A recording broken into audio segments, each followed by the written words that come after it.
BBC journalist and mastermind presenter, Clive Myrie, 57, has spoken about how his parents looked up to the Queen but that is very much a generational thing and times are different now.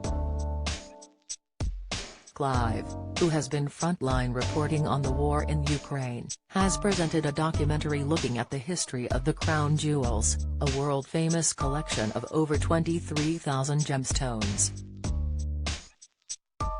Clive says his octogenarian parents, who moved from Jamaica to Bolton in the 1960s, have always had respect for the monarchy.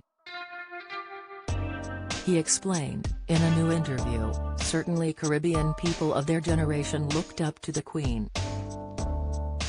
I think there's a residual sense of pride knowing that they are subjects of this particular monarchy. He added that times are different now, saying, however, I must make the point that is very much a generational thing and times are different now.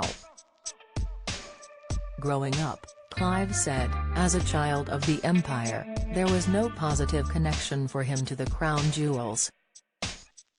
He thought of them as relics of a bygone era. Making the documentary was a chance for Clive to learn more about the crown jewels and their history, he said. He explained, while laughing, I'd say I didn't have any connection. They weren't really something I had considered investigating. But then you look into the history and of course it's complicated.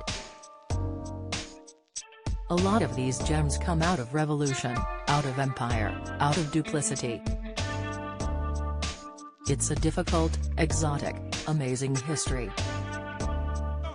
I suppose the point is to get that history out there and then people can come up with their own ideas about how important these things are to us as a nation.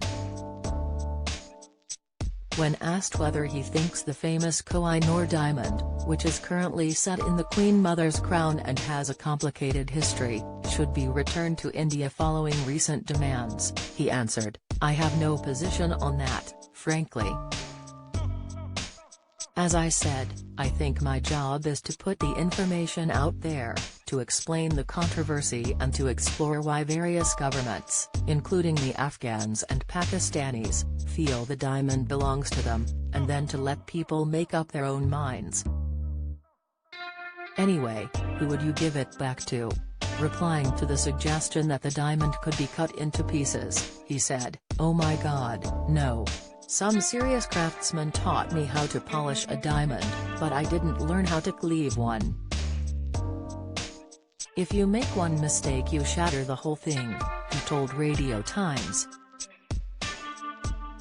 In April, some BBC viewers questioned why Clive was reporting from Ukraine. He responded by saying, I'm struggling to find the words to deal with this kind of question, because at the end of the day, I've been a journalist for 30 years. I'm actually a journalist, not a presenter. He said on Today, I know that there have been complaints from some people saying, why has a presenter gone out to report on the war? I am a reporter as well. My job is not to sit behind a desk reading a damn auto cue. It's to get out there and tell stories and I do it all the time. Read the full interview in this week's Radio Times.